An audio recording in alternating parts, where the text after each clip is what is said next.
चलिए जी, तो हम थर्ड प्रॉपर्टी अब स्टार्ट करेंगे। इसकी थर्ड प्रॉपर्टी है the particles of matter are constantly moving.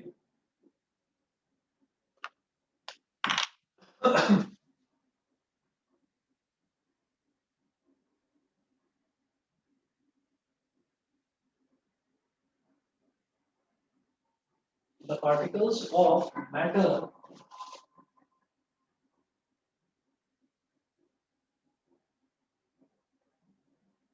the particles of matter are constantly moving.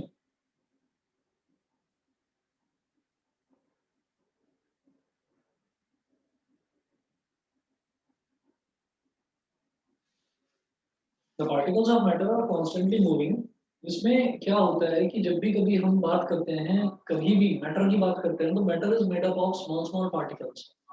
और वो जो छोटे छोटे पार्टिकल्स हैं वो हमेशा मूव करते रहते हैं, कभी भी वो स्टेबल होकर किसी एक जगह बैठते नहीं, वो हमेशा मूव करते रहते हैं। अब इस चीज को किसी एग्जांपल के थ्रू हमको प्रूव करके दिखाना है।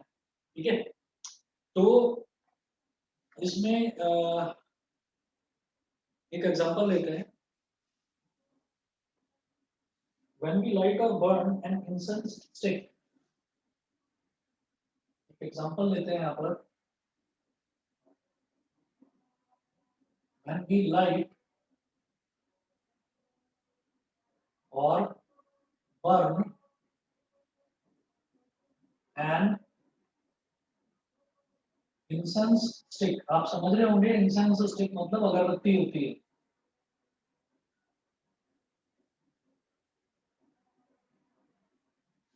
When we light or burn an incense stick in one corner of a room,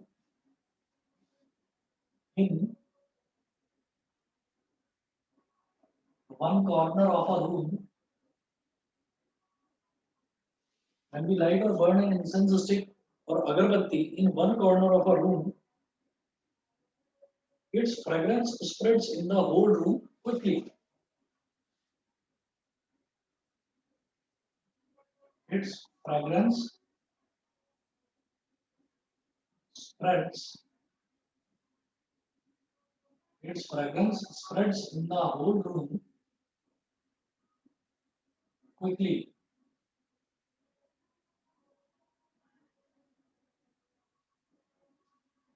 हम अगर किसी एक रूम में अगर हम किसी एक रूम में एक किसी कॉर्नर में एक अगरबत्ती जला देते हैं, तो अगरबत्ती जलाते तो एक कॉर्नर में है, लेकिन विद इन सेकेंड्स हम देखते हैं कि उसकी जो खुशबू है, जो उसकी फ्रेग्रेंस है, वो पूरे के पूरे रूम में या पूरे के पूरे हॉल में इवनली स्प्रेड हो जाती है। सब जगह हमको उसकी खुशबू आने लगती है, तो पता चल जाता है कि हमने घर के अंदर अगरबत्ती जलाई है।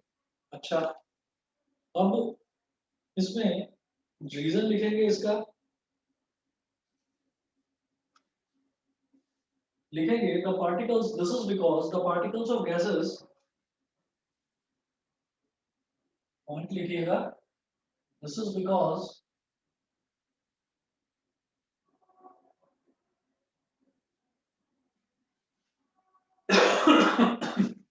this is because the particles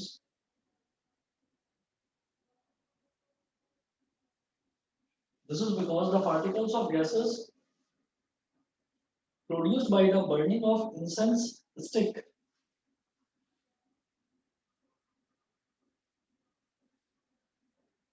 particles of gases produced by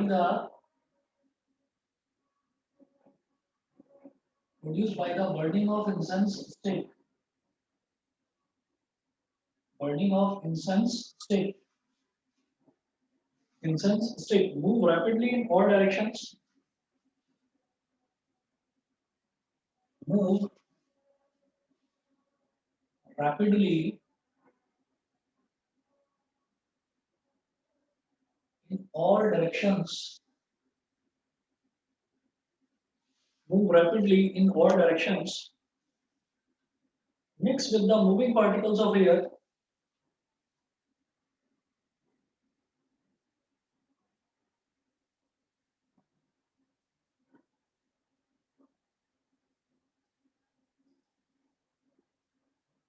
mix with the moving particles of air mix with the moving particles of air in the room and reach every part of the room quickly.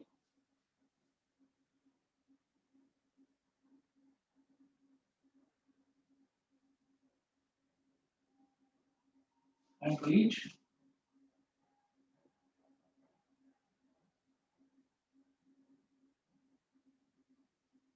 every part of the room and reach every part of the room quickly.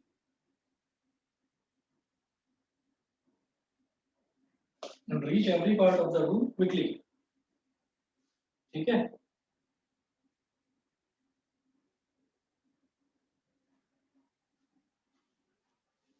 It shows that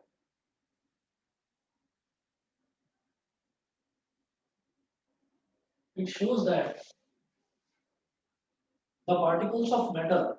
It shows that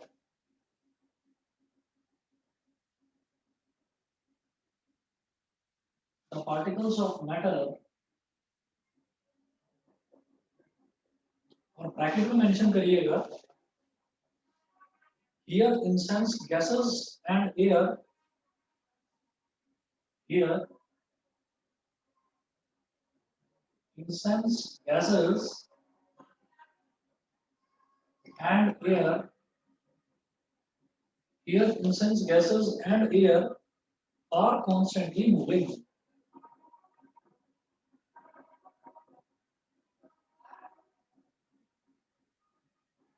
Are constantly moving.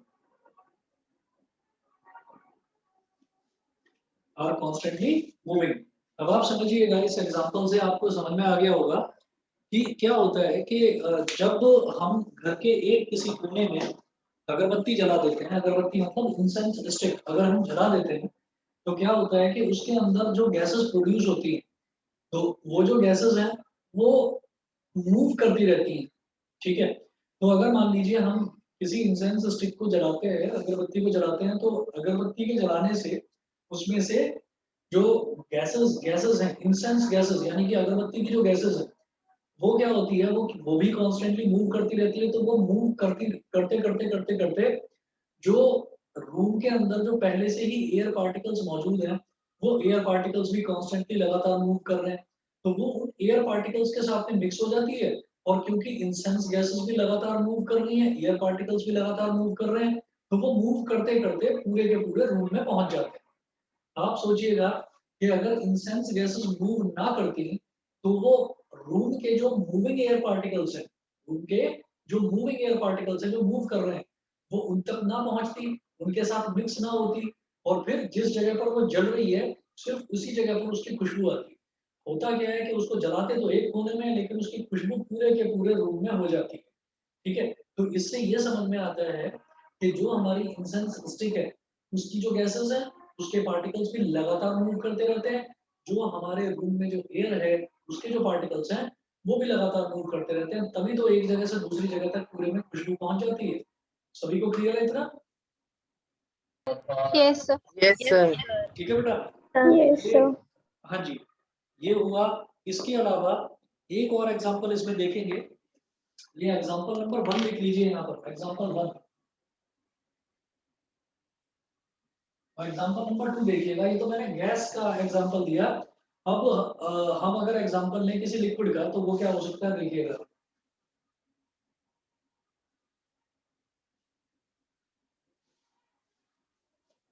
Example 2 यहाँ पर लिखे हैं, when a few crystals of copper sulphate,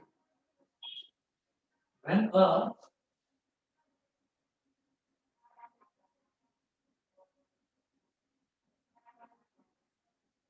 when a few crystals of copper sulfate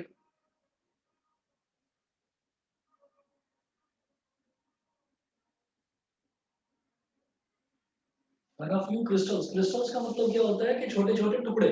copper sulphate एक compound होता है, तो copper sulphate compound के छोटे छोटे टुकड़े, few crystals, when a few crystals of copper sulfate are placed at the bottom of a beaker,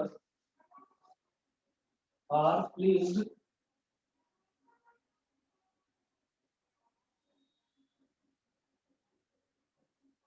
are placed at the bottom of a beaker,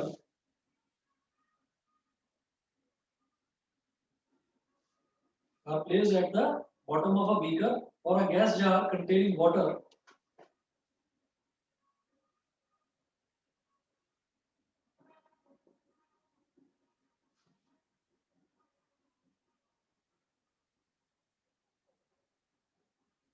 or a gas jar containing water, then water in the whole beaker turns blue slowly.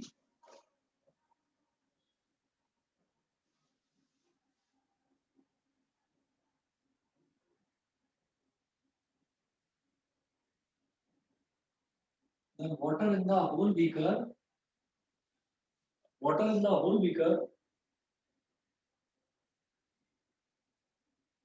turns blue slowly.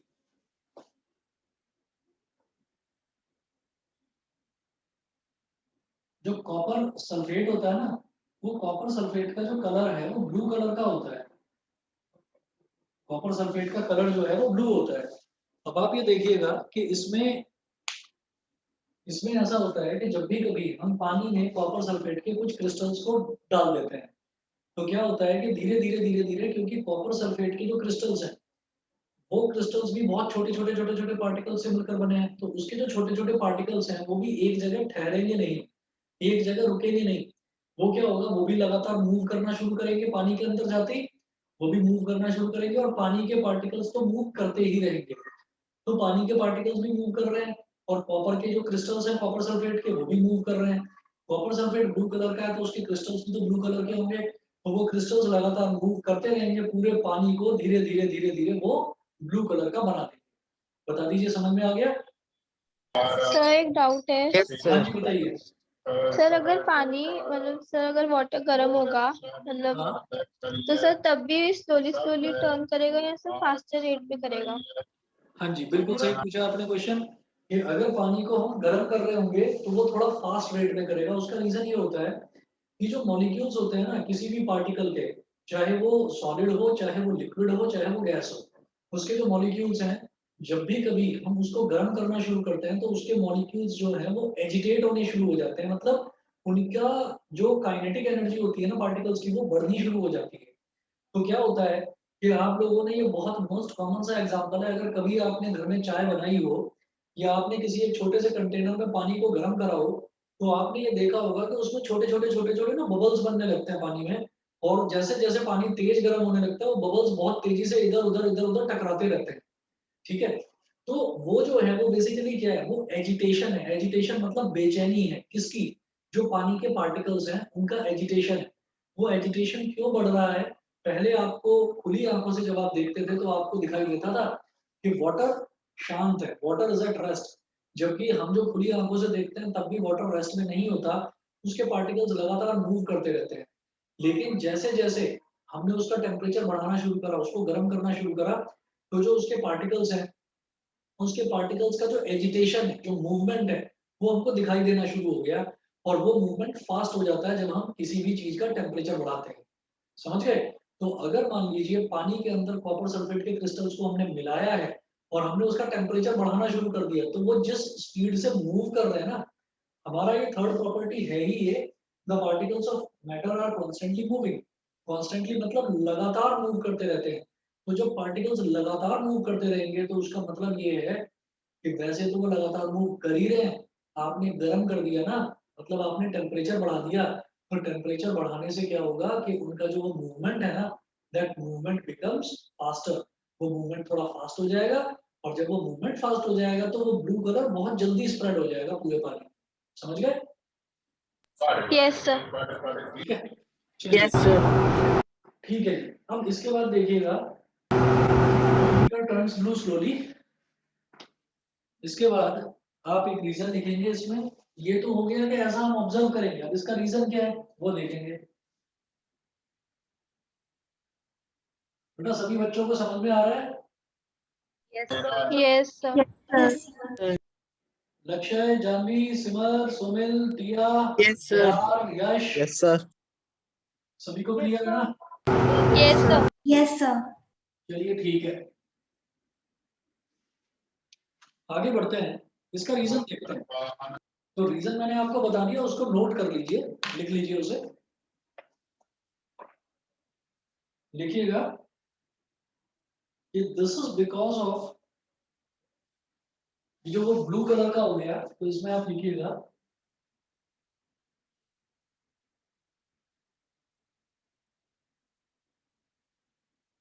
This is because of,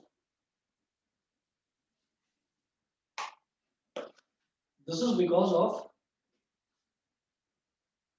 the movement of both, this is because of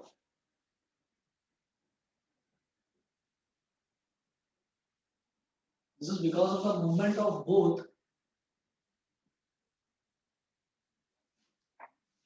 copper sulfate crystals, copper sulfate particles as well as water particles. Movement of both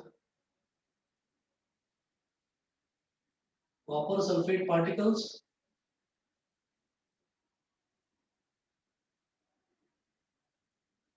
and water particles.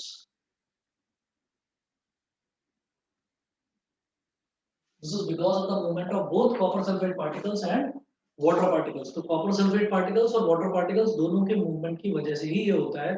This again shows that the particles of matter are constantly moving. उसके बाद हम चौथी property देखेंगे. The particles of matter attract each other. Excuse me sir. हाँ जी बताइए. Sir metal solid में भी constantly move करते हैं.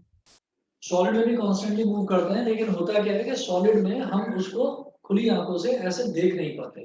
तो जो पार्टिकल्स होते हैं ना सॉलिड के, वो सॉलिड के पार्टिकल्स भी रेस्ट में नहीं रहते, हमेशा जो है थोड़ा थोड़ा थोड़ा थोड़ा मूव करते रहते हैं.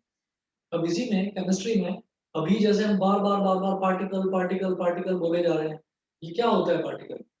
आप पार्टिकल को भी तो एक्सप्लेन करिए. सिर्फ पार्टिकल बोल दिया तो सॉलिड के पार्टिकल तो अलग तरह के होंगे, लिक्विड के अलग तरह के होंगे, गैस के अलग तरीके के होंगे. तो ये इस चीज को अगर ये कहा जाए कि इस चीज को भी एक्सप्लेन करें, तो ये एक्सप्लेनेशन भी आपको यहाँ पर 9th क्लास में ही केमिस्ट्री का आपका जो अगला मतलब 5th चैप्टर जो है उसमें आप देखेंगे. एक चैप्टर है यहाँ पर atoms and molecules. Atoms and molecules में ये समझ में आता है कि कोई भी जो मैटर है, चाहे वो सॉलिड है, लिक्विड है या गैस है, वो जिन छोटे छोटे पार्टिकल्स से मिलकर बना है ना, उस सबसे छोटे पार्टिकल को हम एटम बोल देते हैं. और कहा तो ये जाता है कि atom is the smallest particle of which a matter is composed of. Matter जिस सबसे छोटे पार्टिकल से मिलकर बना है वो एटम है, ये कहा जाता है. लेकिन आप 9th क्लास में ही ये पढ़ेंगे कि एटम के अंदर भी सब एटॉमिक पार्टिकल्स, यानी कि एटम के अंदर भी छोटे छोटे कुछ पार्टिकल्स होते हैं जिनको हम बोलते हैं इलेक्ट्रॉन, प्रोटॉन और न्यूट्रॉन. तो ये 3 अलग-अलग तरीके के पार्टिकल्स भी होते हैं. इनकी डिस्कवरी किस तरीके से किस-किस साइंटिस्ट ने इनको डिस्कवर करा, कैसे डिस्कवर करा और फिर इनकी क्या-क्या प्रॉपर्टीज हैं, वो सारी प्रॉपर्टीज हम डिटेल में पढ़ेंगे. तो क्या होता है कि लिक्विड जो है, गैस जो है, उसके जो पार्टिकल्स हैं, क्योंकि वहां पर स्पेसेस बहुत ज्यादा है, लिक्विड में पार्टिकल्स के बीच में स्पेस ज्यादा है, तो उसका जो मूवमेंट है वो हम एक्चुअली देख सकते हैं खुली आंखों से. कैसे? वही जैसे हमने टेम्परेचर बढ़ाया.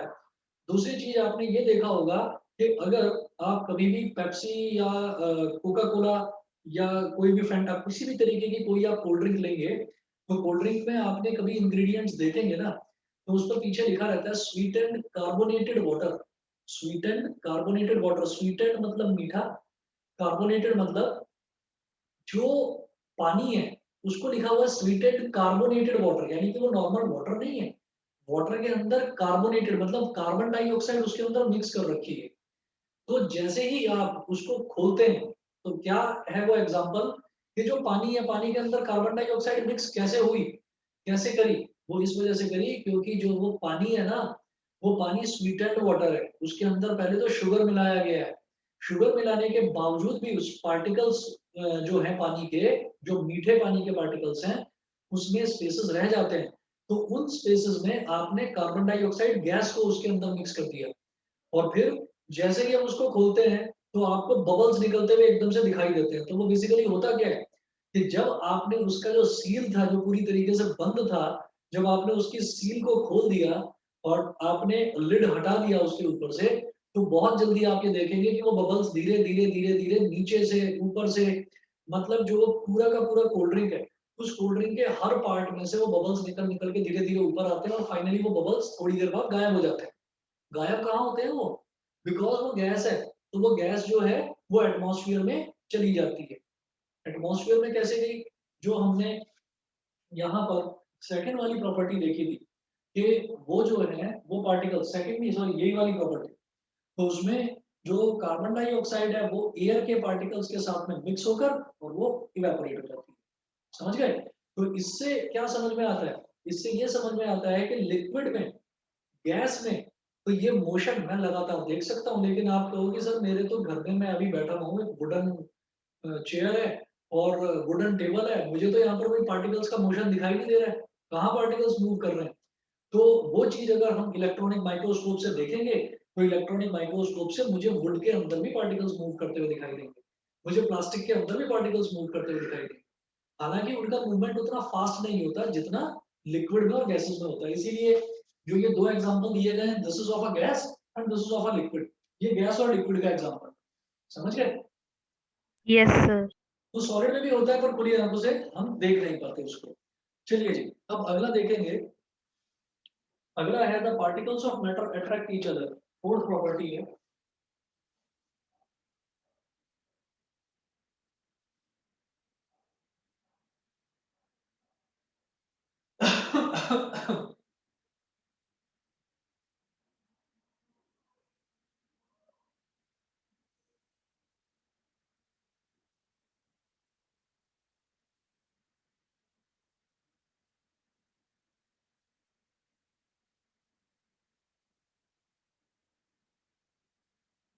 पार्थ मोशन में तुम्हारा डाउट क्या था?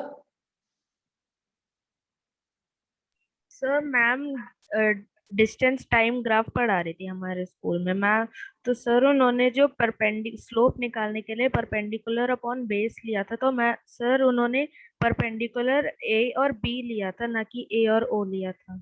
अच्छा, अगर तुम्हारे पास है तो मेरे को फोटो व्हाट्सएप कर दो, अभी अभी एक्सप्लेन कर देता हूँ क्या चीज है। सर अभी तो नहीं है, मैं आपको कल कर दूंगा। आप मेरे को फोटो सेंड कर देना तो मैं एक्सप्लेन कर दूंगा उसको। Okay sir. चलिए जी, the particles of matter attract each other, क्या होता है कि हमेशा हम किसी भी पार्टिकल की, किसी भी मैटर की बात करें, मैटर अगेन मैं बार बार मैटर बोल रहा हूँ, तो मैटर का मतलब है आइदर सॉलिड और लिक्विड और गैस। उसके अंदर के जो पार्टिकल्स हैं वो हमेशा एक दूसरे को अट्रैक्ट करते हैं, बहुत ज्यादा अट्रैक्ट करते हैं। अगर बात करें हम गैस की तो बहुत कम अट्रैक्ट करते हैं। गैस के पार्टिकल्स में भी हालांकि फोर्स ऑफ अट्रैक्शन होता है लेकिन बहुत कम होता है, तभी तो गैस इवेपोरेट हो जाती है एटमॉस्फेयर में। लिक्विड की बात करें तो अगर एक कंटेनर में पानी रखा हुआ है तो उस कंटेनर में ही रखा हुआ है, ऐसा नहीं होता कि वो पानी सारे में फैल जाए, ठीक है ना? क्यों? क्योंकि उनके पार्टिकल्स के बीच में फोर्स ऑफ अट्रैक्शन होती है, वो एक दूसरे को होल्ड करके रखते हैं पूरे पार्टिकल्स। अगर कोई वुडन टेबल है तो वुडन टेबल ऐसा नहीं होता कि उसके वुड के सारे पार्टिकल्स निकल के एटमॉस्फेयर में उड़ जाए, नहीं, उसके सारे पार्टिकल्स ने एक दूसरे को पकड़ रखा है, एक दूसरे को बाइंड कर रखा है, होल्ड कर रखा है। क्यों? क्योंकि उनके बीच में फोर्स ऑफ अट्रैक्शन है। तो फोर्स ऑफ अट्रैक्शन है, इस वजह से मैटर एग्जिस्ट करता है। और अगर फोर्स ऑफ अट्रैक्शन नहीं होता ना, तो मैटर हम देख ही नहीं सकते, हम देख ही नहीं सकते। कोई भी चीज रखी होती वो 2 मिनट में सब उसके टुकड़े टुकड़े हो जाते हैं और इधर उधर सब बिखर जाता है। तो इसलिए हम ये कहते हैं कि मैटर जो होता है, मैटर जिस भी पार्टिकल का बना होता है उन पार्टिकल्स के बीच में फोर्स ऑफ अट्रैक्शन होता है। अब जैसे हमने बाकी सारी प्रॉपर्टीज जो है वो कोई ना कोई एग्जांपल लेकर समझा, तो ये वाली प्रॉपर्टी का भी कुछ ना कुछ एग्जांपल तो होगा। चलिए जी, इसका भी एग्जांपल देखते हैं। आप नोट करें, there are some forces of attraction between the particles of matter. There are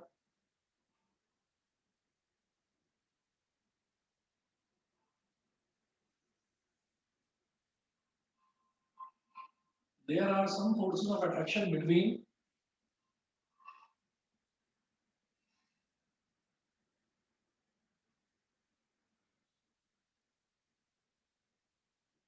there are some forces of attraction between the particles of matter। उसके बाद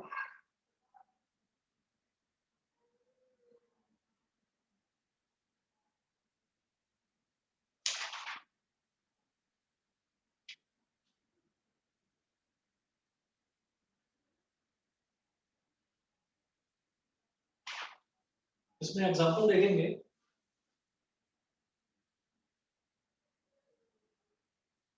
एग्जांपल में लिखें If we take a piece of chalk, a cube of ice,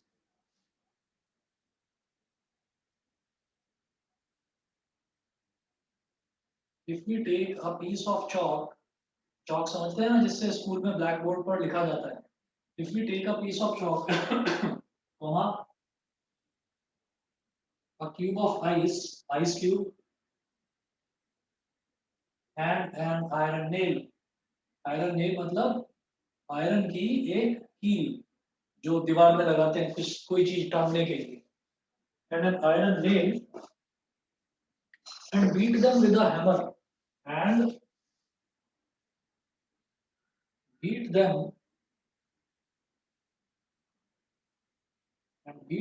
with a hammer. एक hammer लेकर हथौड़ा लेकर हम उनको स्ट्राइक करने लगे, लगातार बीट करना शुरू कर दें. We will find that it is very easy to break the piece of chalk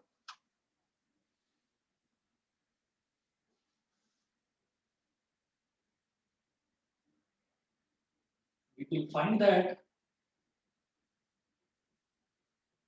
it is very easy to break the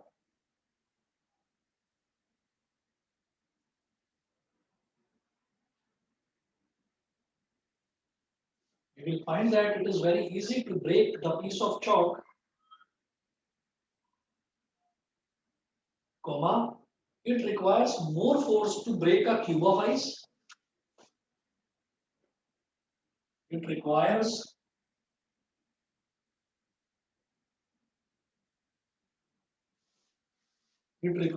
more force to break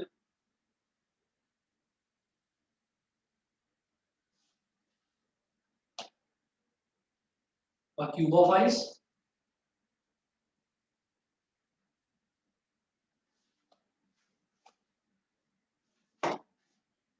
Whereas the iron nail does not break at all.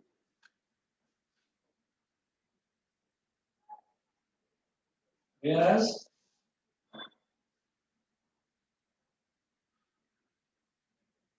the iron nail does not break at all. Iron nail does not break at all, even with a large force.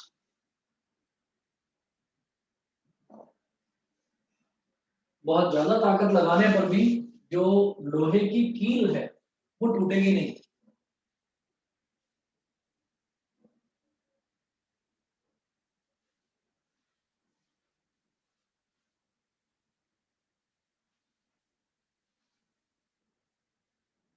Does not break at all, even with a large force. Even with a large, even with a large force. Even with a large force.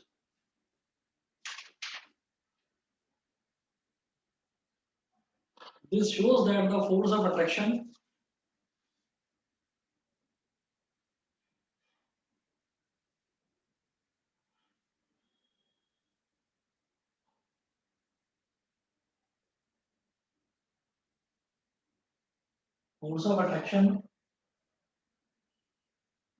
in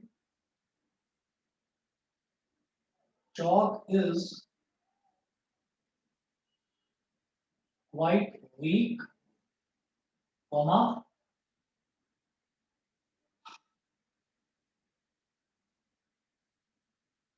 in ice a bit stronger,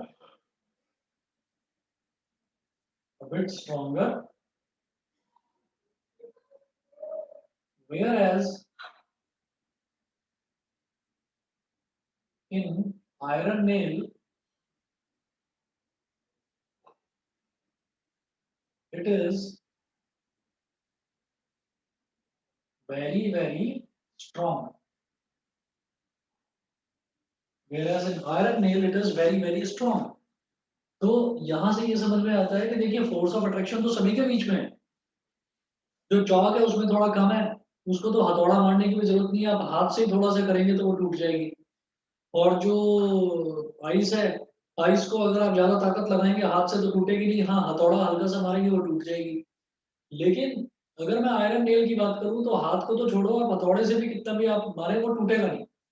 तो हमने ये देखा ये solid में ही अलग अलग category है, ये फोर्स ऑफ अट्रैक्शन है लेकिन किसी में कम है किसी में ज्यादा है। तो इससे ये समझ में आता है कि फोर्स ऑफ अट्रैक्शन तो होता है, इतना जरूर है कि किसी में कम होगा किसी में ज्यादा होगा। तो लास्ट में एक लाइन और लिखेंगे हम, therefore therefore force of attraction is maximum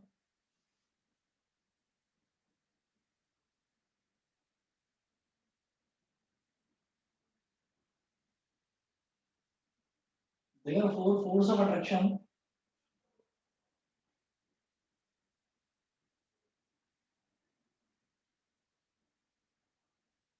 therefore force of attraction is maximum in the particles of solid matter,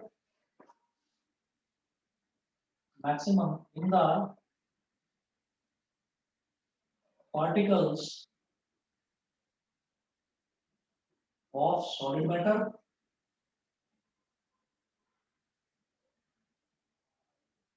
and minimum in the particles of gaseous matter, and minimum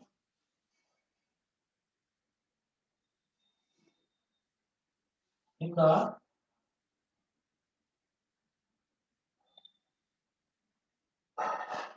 particles of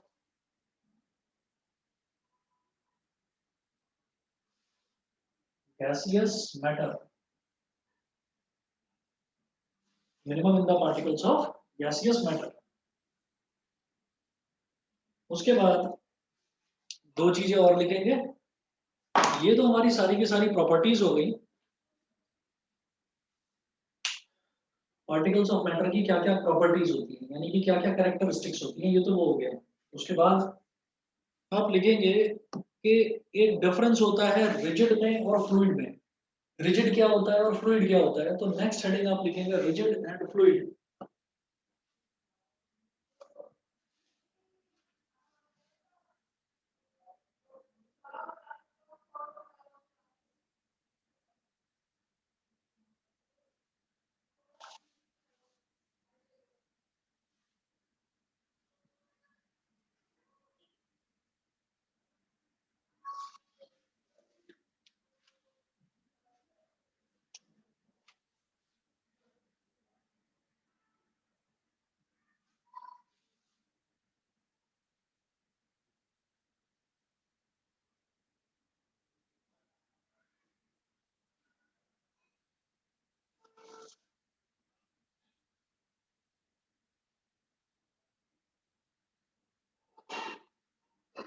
rigid and fluid, ये rigid क्या होता है और fluid क्या होता है, ठीक है, नोट करेंगे। रिजिड मींस अनबेंडिंग और इनफ्लेक्सिबल,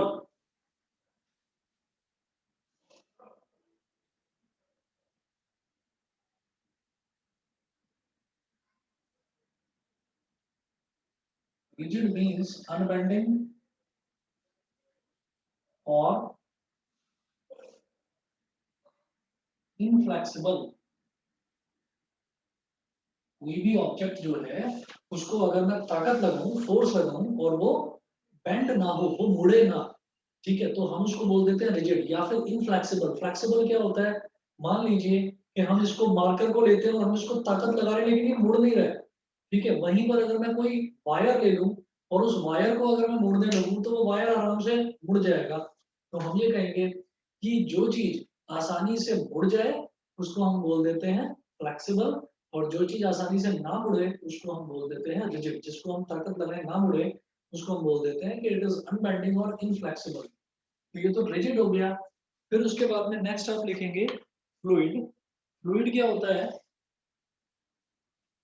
सर बोलिए। सर जो चीज मतलब बेंड नहीं हो सके तो हम उसको रिजिड और इन फ्लेक्सिबल नहीं बोल सकते ना। जो चीज बेंड नहीं हो सकती ना, मतलब ये कि जो चीज फ्लेक्सिबल नहीं है तो हम उसको हाँ, अगर रिजिड बोलेंगे तो भी सही है और इनफ्लेक्सिबल बोलेंगे तो वो भी सही है। तो भी सही है, तो भी सही है। आप खुद देख लीजिए, अगर मान लीजिए मैं इस पेन की बात कर रहा हूँ और ये आपको सामने से दिखाई दे रहा है, मैं इसको ताकत लगा रहा हूँ लेकिन ये मुड़ नहीं रहा है।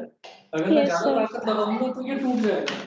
और वहीं दूसरी तरफ अगर हम कोई ऐसी चीज लेते हैं, जैसे मान लीजिए ये एक ऑब्जेक्ट है मेरे पास, अगर मैं इसमें ताकत लगा रहा हूँ तो ये बड़े यस आराम से ऐसे ऐसे मुड़ रहा है, ठीक है ना? तो इसको मैं यस क्या सर। बोलूंगा? इसको बोलूंगा it is something which is flexible. Okay sir. ठीक। अब इसके बाद में आप देखिएगा कि फ्लूइड क्या होता है। फ्लूइड की डेफिनेशन नोट करें। Fluid means a material, fluid means a material, fluid means a material which can flow easily, means a material which can flow easily। एक डेफिनेशन तो ये हो गई, एनीथिंग which can flow, जो flow हो जाए उसको हम बोलते हैं fluid which can flow easily। और दूसरा ये है कि उसको, अगर मान लीजिए पानी है तो हम ये कहेंगे पानी को टेबल पर रख दो, क्या रख पाओगे? नहीं रख पाओगे, फैल जाएगा सारे में। तो उसको रखने के लिए हमें कोई ना कोई वेसल चाहिए। Fluid means a material which can flow easily and requires a vessel or container to keep it, and requires a vessel or container, and requires a vessel or container to keep it, vessel or container to keep it। इसको क्या बोलते हैं? Fluid बोलते हैं। बताइए जी, clear है इतना? Yes sir. Yes, sir. Yes sir. ठीक है जी। उसके बाद नोट करेंगे कि classification of matter as solids, liquids and gases.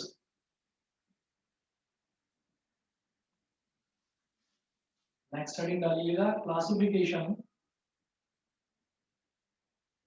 Of matter